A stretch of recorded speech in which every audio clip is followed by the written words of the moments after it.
Hi, everyone. It is Dr. Christine Lee. Today is a very special day for me, actually, because I have my business coach and mentor and colleague, James Wedmore, on the show. He is actually someone that I need to thank over and over again. I just thanked him a couple times in preparing for this recording, but I want to do this publicly also because working with him, learning from him, listening to his podcast has really changed my life, has changed my business, has changed my outlook on a lot of things. And I feel like I continue to learn from him. And by the way, dear podcast listener, almost, I would say a good 50% of the guests that you've heard on this show, I have met through James's community of students and colleagues and collaborators. And I'm grateful for that too. So, James, that's a long thank you, but I mean it. And welcome to the show. Wow. Well, thanks for having me. I'm excited. This is going to be great. We're going to have a blast. This is going to be great. This is going to be great. Okay. Can you start our listeners off with a description of how you came to be the business owner that you are and how you develop the type of business that you're running now? If you could just describe. Yeah, I'll do it in the shortest version I can because, whoa, careful, you open up a whole can of worms with that. Because I've been a serial entrepreneur my whole life, like starting businesses as a little kid. Even by the time I was 15, back in the late 90s, I had an online business, parting out classic motorcycles, selling it on eBay. And so I was always drawn to business and I was always drawn to the internet. And my first foray into what I'm doing today happened about 15 years ago. I was a bartender by day at a restaurant. And then at night on the weekends, I would private party bartend for private clients, like someone who's having their 50th birthday for their wife or that wedding, and I would show up with a bar and I would mix the drinks all night. And I was like, I'm in business. And I was reading voraciously every book I could get my hands on about business, about marketing, anything to learn. And I started realizing the people that I was learning from were teaching and getting paid to teach. They were writing books. They had programs you could buy. And I was like, I just had a light bulb moment. And this is November of 2007. I'll never forget it. Of like, I want to do that. That's what I want to do, because I found myself always loving teaching growing up. Like people would pay me to be a tutor or do their math homework or write their essays for them, and they'd pay me. And I was like, this is great. I love learning. I love teaching. So my first digital product was an online bartending school because it was all I knew. And I had the idea in 2007. It's called Bartend for Profit. And I created it. I launched it. I made every single mistake you could possibly imagine. And lo and behold, I made my very first sale on the internet for my bartending school for $200 on April 18th, 2008, the day that would forever change my life. Because it was in that moment that it was like, first of all, it validated all the hard work, everything I'd put into. And it was like just the sweetest moment of joy. And I had a thought, a little seed planted in my mind that said, well, if I could get one sale, I could get a second. I could get a third. And that was 15 years ago. And today I have an 8-figure a year company, and it's same but different. I'm getting paid to teach what I know, to teach, to coach, to offer my methodologies and my frameworks. And I've done it in multiple niches over the years. And today, with that level of experience, comes some form of mastery. I teach others how to get started and get going with that, with their own digital products. Yes. And you've helped me and so many people. It's just very interesting to see people learn from their mistakes, be aware of their mistakes, and then try something new. And I think you're very creative with just using your background, your years of experience to give the student a new way to look at things. And it doesn't have to be more work. I think part of your years of experience involved periods of working where you were working yourself too much. You were worrying too much. You were making a lot of mistakes. Could you describe a few mistakes that you notice people getting themselves into because they want to succeed online or in business? Absolutely. Yeah. And I was guilty of all of these. So when I speak from these, I'm speaking from experience. The biggest mistake that I mean, it's kind of like is hard because there's like a whole category, and then I can go into the specifics. But I would say at first is the moment you say you have a business, there's a change, but we don't notice the change, and that's the mistake. And because we don't notice the mistake or the change, we make the mistake of operating and acting from the programming of an employee. So if anyone listening, if I hired you, I said, will you come work for me? I'd give you some training.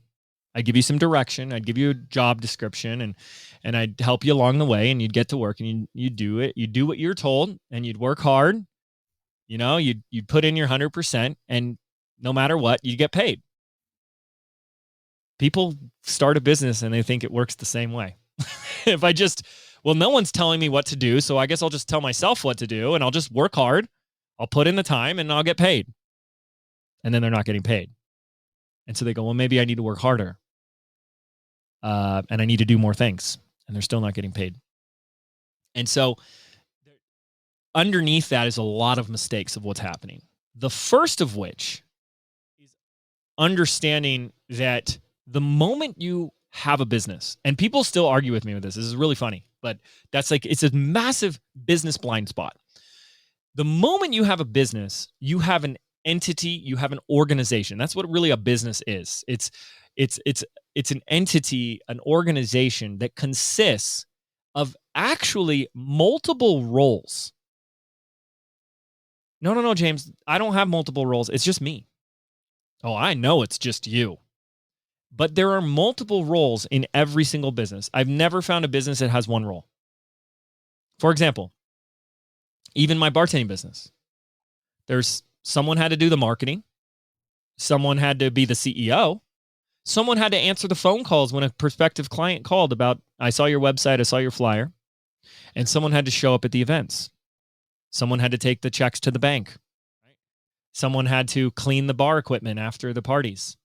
I did all of that myself, but there were multiple roles because a role is a function that exists in the company. And so we go into business and there could be 5, 10, 15 roles, and you fill them all.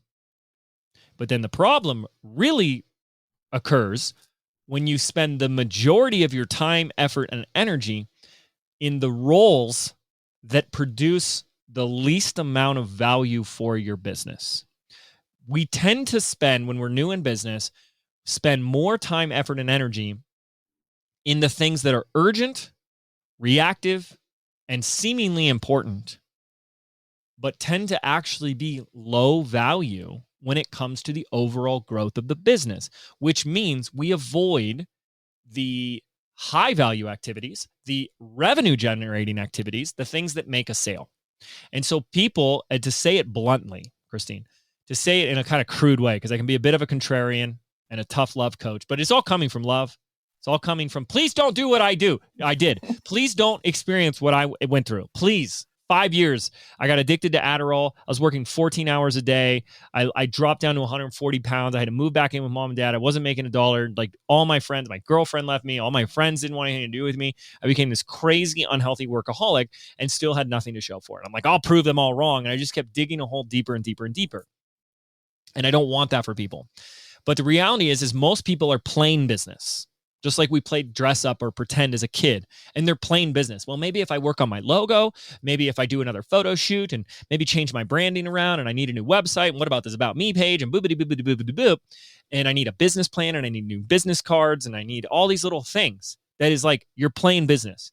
And the fact is you ain't actually in business until there's a transaction. Right? Like if I sent you a check for your first amount of money for your business, you're like, now I'm in business. Correct.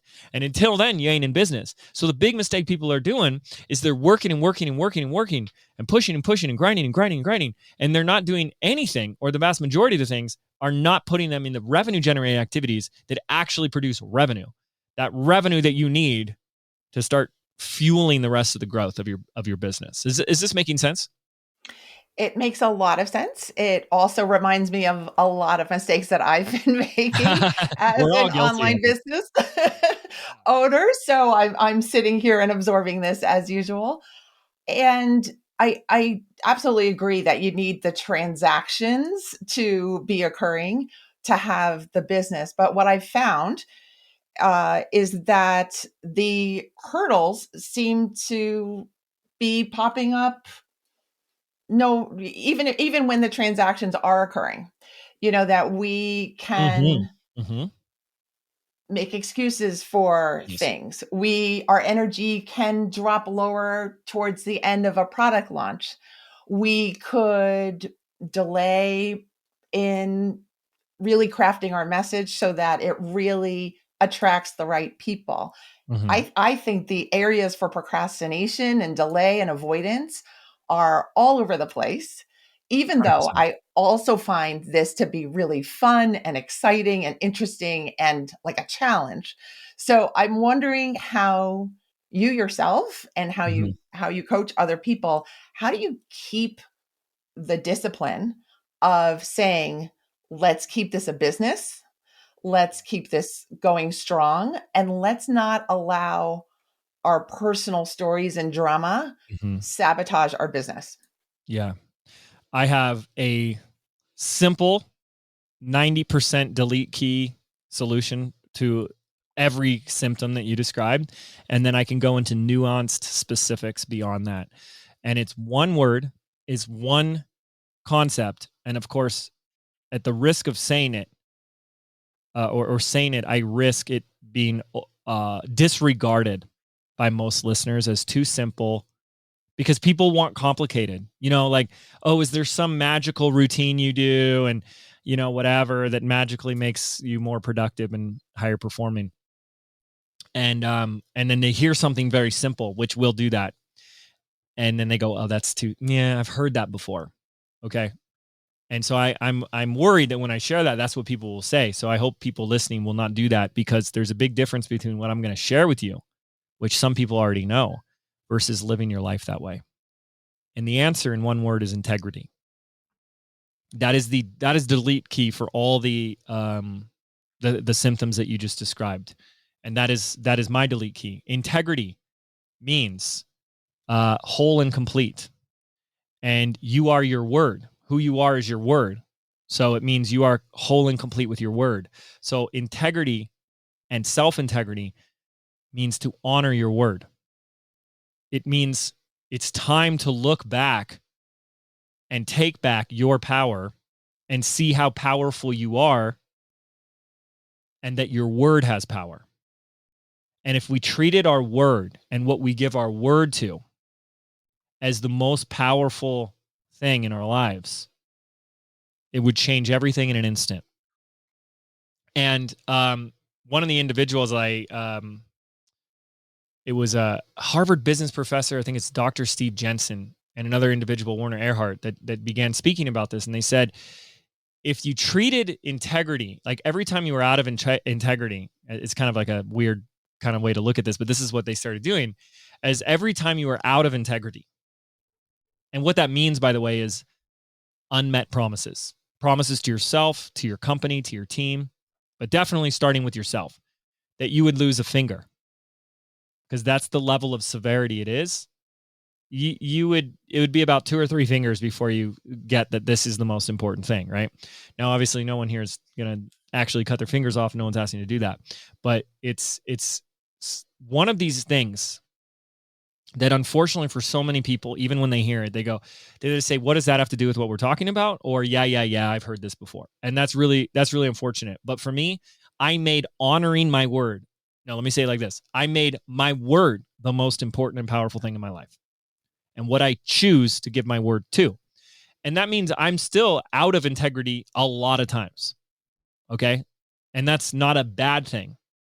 Just like if the lights are on or the lights are off in your house, that's not a good or bad thing. It's just binary, on or off. So you're either in integrity or out of integrity. And when you're aware of it, you do what you can to clean it up. You do what you can to restore it, to be your word and honor your word when you can't. Like I was doing something else before this call and I had to stop doing that because I gave my word to being on this call at the top of the hour. And it would have been helpful to say, I could just film this other video right now and da-da-da-da. And I said, no, because I got to be on this call right at the top of the hour. And here I was, right? And when that matters in your life, it changes everything. Don't believe me. There are countless studies done of companies that have seen anywhere from 200 to 400% increase in productivity and output without any increase in costs or labor or anything, simply because they made integrity their number one core value in their company. And that's it. I cannot stress enough that is 90% of it, which is I say I'm going to do something. My team says they're going to do something, and we just do it. We just do it. And it's an end of sentence. And where this, it becomes simple today, right? It's not always so simple when we start. But to go down that route for people, what you want to do is you want to begin to become present and aware of where the integrity issues in your life are. And begin to note already in this moment in time where you have given your word to yourself and others and not fallen through and aligned with that action. And just begin to become aware of it. And then continue to be present when you give your word to something. I'll call you tomorrow, Christine, or let's do lunch. And we just throw it around like it doesn't matter. And that's the problem, because it does matter. And we have to make it matter. Don't say you're going to do it if you're not going to do it. Tell people, let me get back to you on that. I do that all the time today. If you said like, hey, I'm going to be in Sedona tomorrow and let's hang out, get lunch. Well, I'm like, I don't know my schedule. I don't know my calendar right now. And I'm traveling in 2 days. So I'm going to say, you know what? That sounds amazing. Let me get back to you on that. Let me see what I got going on and what it's on the to-do list and what's on my calendar before I commit to that. People don't do that. They just say, sure, okay. And then they don't follow up. They don't call, or they're late or whatever, right? And that has an impact in other people's lives, but it's impacting your own life the most, because we create with our word. Everything is created because we speak it into existence first. We declare it, we speak it, we share it. And when we keep talking about things that we never do, we stop believing our own BS. Like, we just don't believe ourselves anymore. That's why people stop setting goals, right? That's why people don't share their goals, and that's fine. And we stop believing, and that's the problem. Now, I'm going to say the last piece of this, okay? Maybe two pieces. When I bring this up, I also run the risk of people then getting into a guilt and shame spiral. That's don't do that. That's going to make it worse. That's out of integrity, because you should have given your word to yourself to be nothing but kind and loving to yourself. So now you beat yourself up. You're out of integrity again. Okay? It's binary. It's neutral. It's the lights are on or the lights are off. This is either in integrity or out of integrity. It's not bad. It's not wrong. You're not inferior. It's nothing like that. You have to approach this with absolute neutrality. If someone says, James, you told me you do this yesterday and you didn't. We have an integrity issue. I get to say, you're absolutely right. They're not mad at me. They're not, you're a loser. It's just like, hey, you gave your word to something you didn't do. You're right. I did. Let me clean that up. It's no big deal. Let's get our egos out of the way with it. Okay. So we can't go into that. And then the last thing is, I'm just going to warn people, there's this concept of the veil of invisibility, which is, some people hearing this are like, what? I'm always in integrity. What are you talking about? But your ego, which we all have one, does not like being out of integrity. So a part of you will experience integrity issues as really good, logical reasons. We don't see the integrity issue, we see the reason. So if you're having that experience where someone was late to lunch or meeting up with you, and you're like, hey, you were late. And they're like, no, I wasn't late. I was stuck in traffic. That's exactly what I'm talking about. I was busy. I got delayed. Someone grabbed my attention. So the phone rang. Da, da, da. These are all reasons. And they're justifiable reasons. They're legitimate. But it doesn't mean it's not an integrity issue. So here's an example of this. Let's say Christine and I mean, this is so simple, but it's everything. It's everything. I wouldn't be spending this much time on it if it wasn't. We just mention it and move on like it was a little thing. It's a big thing. Because let's say Christine and I say we're going to be on this call at 1:00 my time, and then an important phone call comes in. And I look right before and I go, oh my goodness, I'm going to be late for her call for this podcast. I would tell the person on the phone, hey, listen, I know this is an emergency. We got to deal with this, but I had a 1:00. Let me tell them I'm going to be late. Boom. That's all it takes. Hey, Christine, I had an emergency. Someone called me. I need 20 minutes. Is that okay with you? Or do you want to reschedule? What do you want to do? Just text me what you want to do, but I got to take this. This is an emergency. And we're not doing that.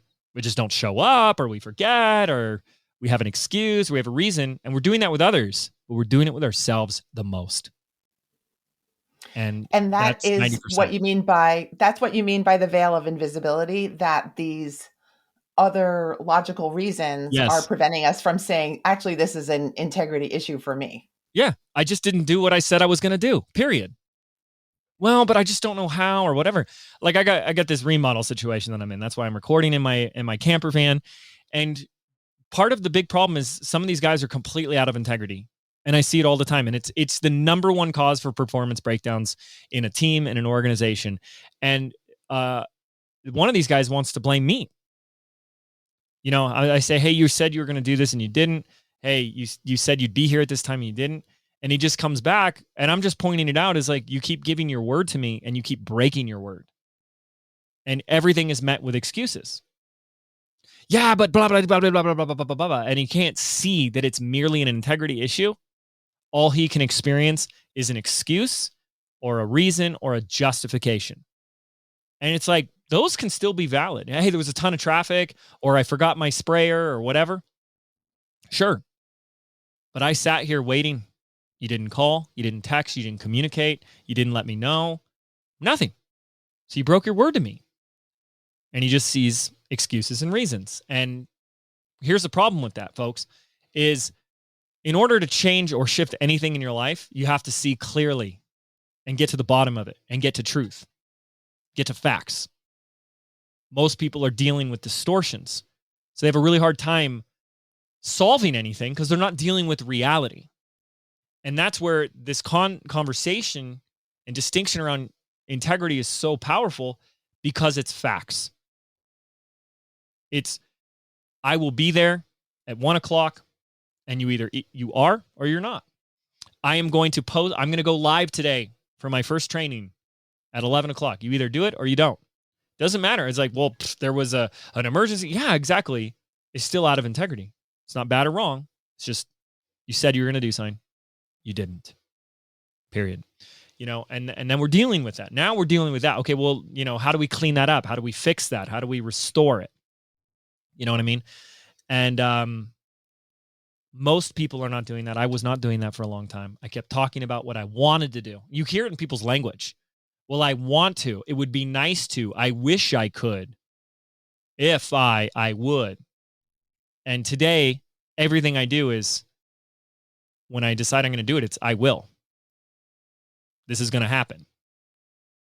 And when you make your word your most important thing, it's more important than the things that are preventing you from being your word. Like, what if they don't like it? What if it's not perfect? What if this? What if that? And I've chosen to prioritize the power of my word over any of those. And it causes me to do the thing I said I was going to do. Is that help? Does that make sense?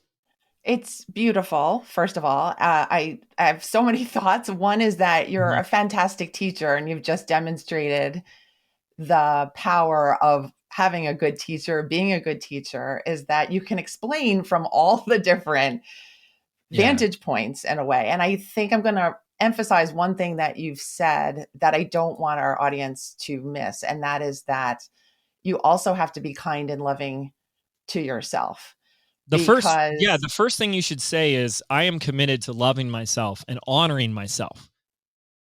And then if you say that to yourself, then you are out of integrity if you treat yourself with anything but kindness. I kind of put you in a Yes. trap there. It's like a little double bind. You're stuck. You have to love yourself. It has to start with you. It's so important. Yes, and from my work with my clients, I think that's so much of what I focus on because people are Yeah. coming in hating themselves, feeling guilty, feeling ashamed, Mhm. feeling like they can't do things.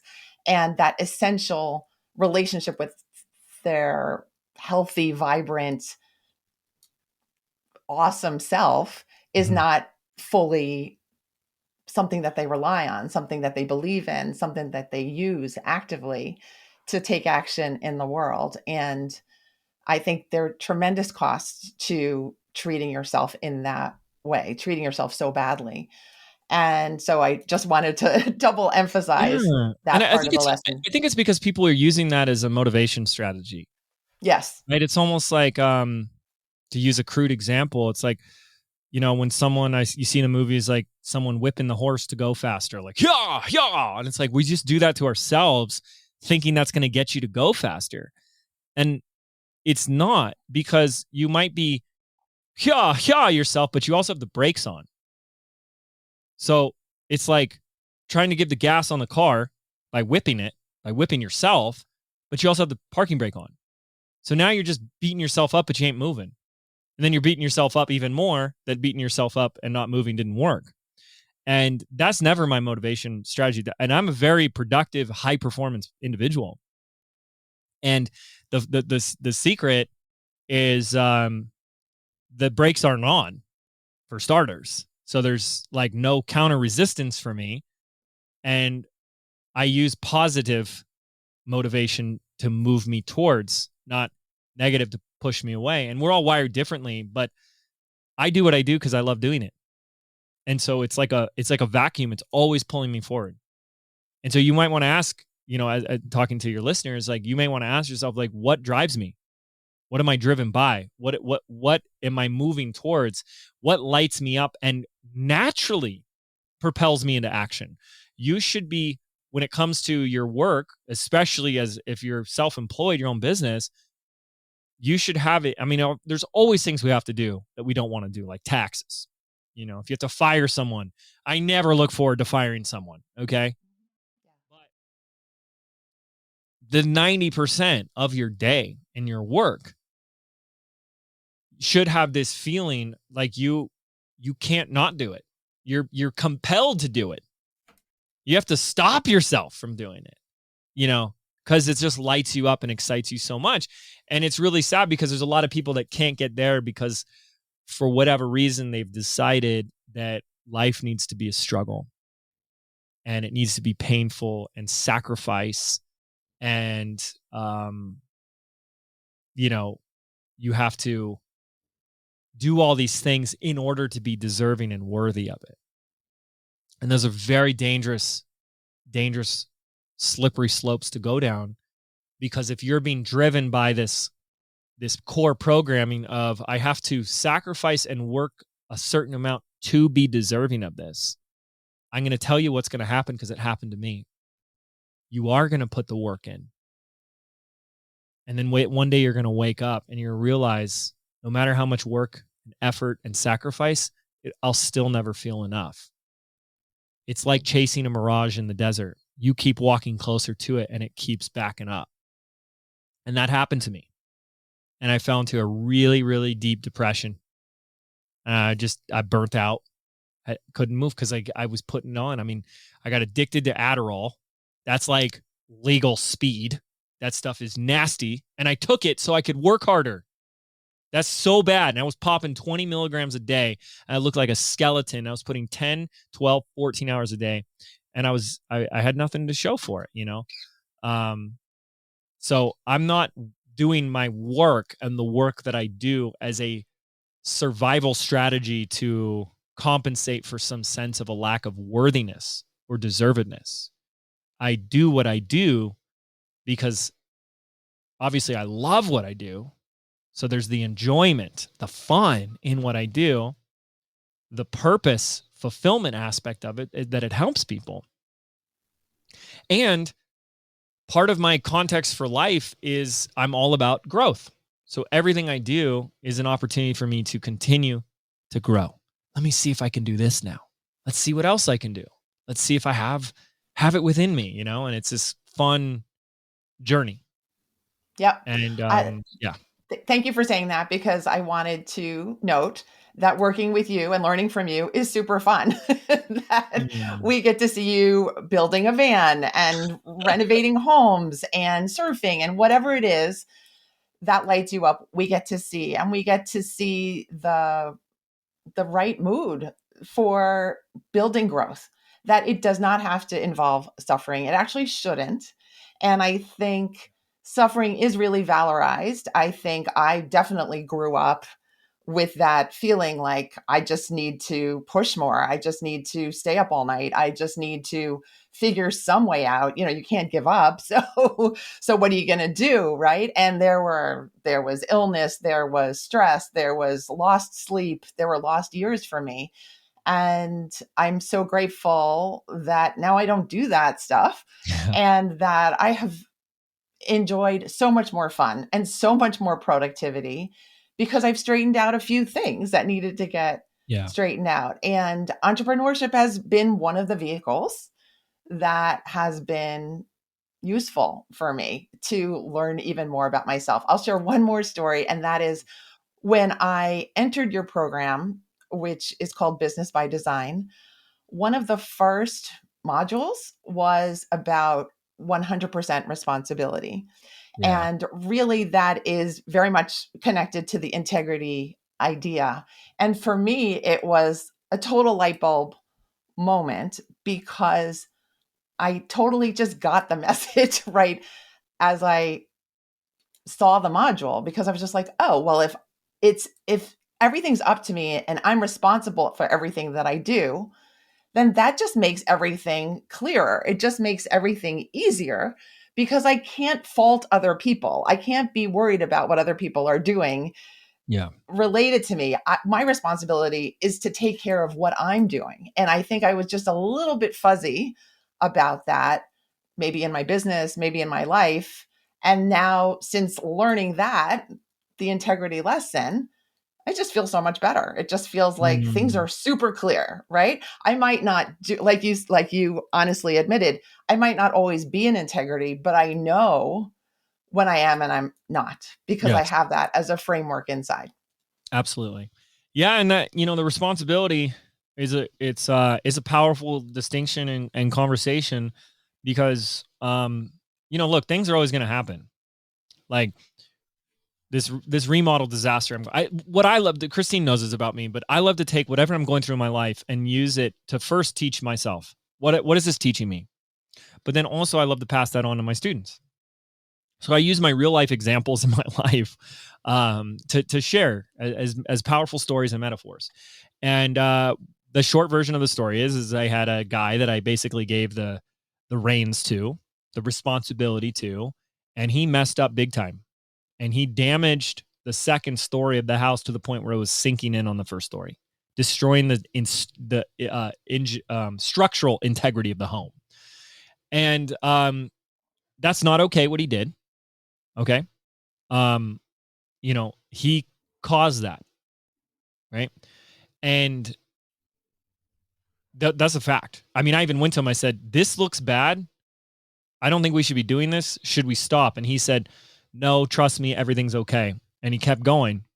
And then someone else came in and said, "What have you done here? You guys have to stop." He was wrong, and I trusted him. And in that, I can sit there and blame all I want. That's fine. But I also choose, and this is it, what it is. It's a choice to see what role did I play in causing this? What was my role in this? And the reality is I chose to bring him on. I chose to hire him. I chose this individual. And there were the more I got present to that, the more I saw that there were red flags and warnings along the way that I ignored and didn't pay attention to. And so responsibility isn't so much about blame. Okay. Blame takes you out of the game. Okay. If all you want to do is blame and complain, nothing's good's gonna come out of that. Yes, he told me this is okay and kept going, and those are facts. And it was not okay, and he shouldn't have got going. And That's that. But if I just sat there and cried in the corner and complained and blamed and said it's everyone else's fault, I wouldn't have been able to deal with it powerfully. So responsibility is a choice, not a fact. It's a choice to choose to see your life and your business as something that you choose to be 100% responsible for. I am choosing to be 100% responsible. Again, still other people and external factors and variables can play a role. But because I stayed in that responsibility, I stayed in cause. So there's a very powerful distinction between cause and effect. And when you choose 100% responsibility, you are choosing to be at cause in your life. So I caused a new solution. I caused a new opportunity. I caused a solution. Instead of going, there's nothing I can do and I'm hopeless and helpless and da-da-da-da-da-da. I said, well, here's what we're going to do now. I'm taking back over and here's how we're going to solve this. And I solved it. And as I get on this call, it's been a week and 4 days. It's all done. It's all saved. My whole house. I mean, it was touch and go. It was nasty. It was very scary because I was living underneath. So it's like the ceiling's going to cave in on me. It was bad. Solved. All fixed. We're not the details of how I brought in another crew is irrelevant to the point of the story, but I stayed at cause. And when it comes to your business, no one else is going to be responsible for your sales, your revenue, your income, your profit, but you. You start blaming other people, that's fine. Maybe someone else did play a role in it, but blaming someone doesn't change the facts or the situation of the matter. So choosing responsibility is a powerful and not easy thing to do. But when you do it, it's like this. I tell my students, to the degree in which you accept what is the degree in which you have the power to deal with what is, to the degree in which you accept what is. So you can't accept what is when it's everyone else's fault and you're just blaming, because that's a form of resistance. So you notice the difference. When you blame, when you're angry, and you're allowed to be angry, okay? We're all humans having a human experience here. You're allowed to be those things, okay? You're allowed to do that. I had my freak out moment. I was very angry.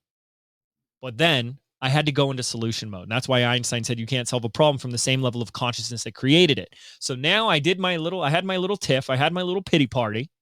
I dust myself off. And now I got to handle this. And the problem is people stay stuck in that more, victim, blame, and complain mode.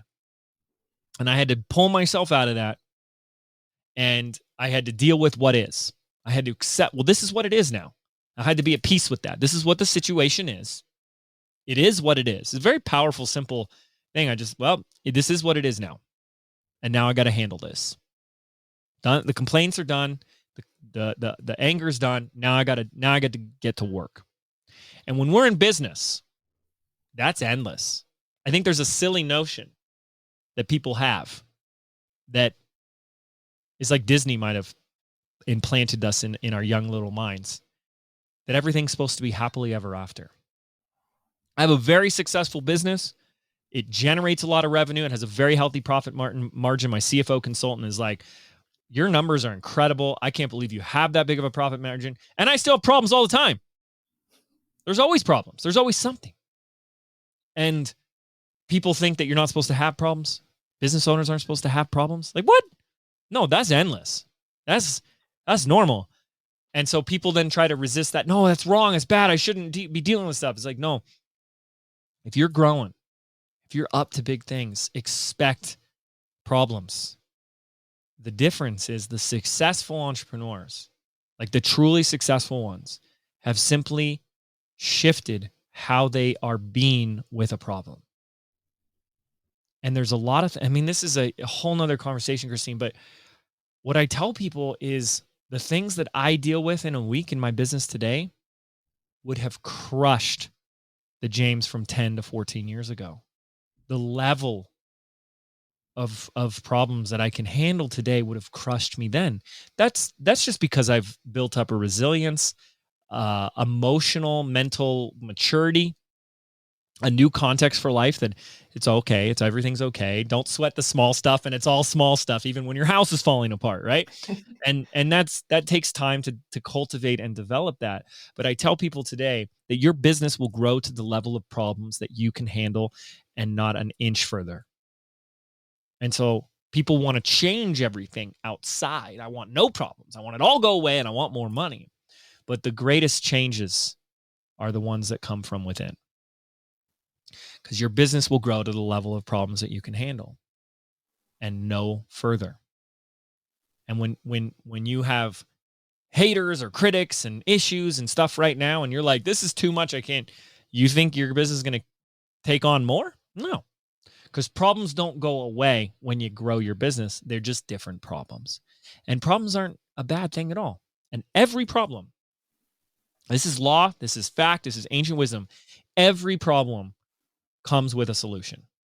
There is no problem that doesn't have a solution. We live in a dualistic universe. So you can't have hot without cold, left without right, good without evil. You can't have problem without solution. Doesn't exist. It's law in the universe. We are dualistic, law of polarity. Can't have one without the other. It's up to us to find it. And that's up to us, but it exists. So, I go on tangents, Christine, so sorry. No apologies needed. These are great lessons. I'm absorbing them all. I think another thought that I was thinking was that our body knows. So it's not just the logical brain, it's like our feelings. And we know when we're not really sticking to our word. We know when something feels off. We know that, that registered as a red flag, but I'm walking past the red flag. Yeah. And I think just the other thought I'm having is that it's just so useful to feel like you're supported and that you're with people who understand the struggles that you're going through. And I'm talking about the community that you have built and the atmosphere that you've set up inside the community, that there is no feeling of competition, which is really interesting because you have some very high flying entrepreneurs in there and successful people, but it's just a very giving, fact based, but also warm community of people. So again, thank yous are in order because that's a safe place to grow. That's a place to experiment with different parts of your identity that you haven't yet revealed, that maybe are just part of your vision board right now, but you want to see, how did somebody else do that? And wow, they look kind of like my age, or they kind of talk like me. These kinds of things are really important too. I found it's not just a self journey. It just helps to know that you're not alone and that this is not insane what you're doing, trying to put yourself out as an entrepreneur, as an authority figure, as a leader of your own tribe. It takes guts, and it takes this being kind of mostly in order. I'm for those of you not looking at the video, I just made a circle around my body and my face because there's so much involved in putting yourself forward in a courageous way and building something brand new just because you thought it was a good idea. Absolutely. And the thing is with that, really quickly, is you should take that on as something that drives you, because you're absolutely right. It is a lot. It's confronting. It's challenging. It's scary. And 90% of it is outside your comfort zone. But what I got a long time ago, and what I remind myself every day, is like, life is so short and precious. And it's happening now. We tend to have this kind of hum in the background of our lives that like, this isn't actually life. We're getting ready for it. And this is it. It's happening right now. This is our life. And it goes by so fast. I mean, COVID and 2020 is already 2 years ago. And I bring that up because it's like people are reflecting on that. I was like, wow, that was already, it's been 2 years. And I know so many people that have quit their jobs and followed their passion or started their business in that time. And I know a lot of people that are still thinking about it, still waiting, getting ready to get ready. And like, this is our freaking life. You're in the game. It's happening. And we need to be an entrepreneur. We need to be driven by that unknown. That's what needs to drive us. That this is going to be the most challenging, scary thing in my life that I've ever done should be driving us. Because what that means is that when you finally do it, who you will have become in the process is everything. Who you grow into is undeniable. And that should be the most exciting driving thing, because I look back at the 14-year prior version of me, and I look at myself now, and I look at who I've become, and I'm so grateful, and I'm so like proud and so content and so satisfied, because all of it was discovering more about who I am. What else can I do? Who am I really? What am I capable of? Can I do this? I don't know. Let's find out. And I'm pushing myself, not in a efforting, forceful way, but it's like I'm venturing a little bit further into the Amazon of the unknown, and making the unknown known, and discovering more and learning most about who I am. That should excite everybody here to see, let me see if I can do it. Let's find out. So Absolutely. Absolutely. I think it's, I'm just going to add again, like not just self-development, it's also James's teaching and style of teaching has also transformed my way of being a psychologist and how I work with my clients, because I think now I really look at all of the different potential ways of explaining and things happening, that there's so many different ways that a single event or problem can play out, that it's almost not worth stressing out about, because we're just going to see, we have yeah. a role, but we're not the only ones involved. The universe has a role to play, past has a role to play, and just chance has a role to play. Yeah. But then it kind of highlights how important it is for us to be aware of what we want to have happen, that we need to be driving the vision for the outcome. We might be experiencing a pretty nasty problem, like second story about to cave in on the first story. Yeah. But, at a certain point, like you described, you just got calm with yourself and decided, okay, like, how do I want this to resolve? How do I get myself to the end vision that's beneficial to me? So really, to my listeners, my general spiel, which is, reduce the stress so that you can see more clearly and go for it. Go for the dream, build the dream, even as your building is going to get bigger. But know that there are people like James and me out here to support you. James, can you now describe the kind of ways you help people who are wanting to get into a business online and what you have available for them? Yeah, of course. Absolutely. So, today I teach what I've built and done, and that is a business around your knowledge and your expertise. Whether you want to put that in an online course, you want to take on one-on-one clients, you want to create a membership or group coaching or anything of that nature. I've done it all. I've seen it all. And I've gotten really good at doing it and teaching others how to do it, because as you kind of alluded to, it can be challenging. It's a whole new world to get ourselves into. And for people just getting started, there's it's like this rite of passage. It's this first step that you cannot go around. You cannot skip. You can't do the others and come back to this. It is the first step, and is a pretty crucial step. And it's the step of which direction you're going to go in, which niche you're going to choose. Again, doing this for so long, I've seen so many changes in the marketplace. I've seen so many people come in and build incredible businesses. I just interviewed someone for my podcast. Her name's Christine Richey. She's also in the Next Level community. And she had offline workshops that she was doing teaching photography. And COVID hit, so she couldn't do these workshops anymore. So she took them online and created an online course. And in 2 years, the first year was like all testing it out. She did her first launch, did $6,000, then did $10,000, and already was making more money than she was doing the offline workshops with like a fraction of the work. Last year, she did $290 something thousand in sales with this program. 2 years. I mean, that's unbelievable.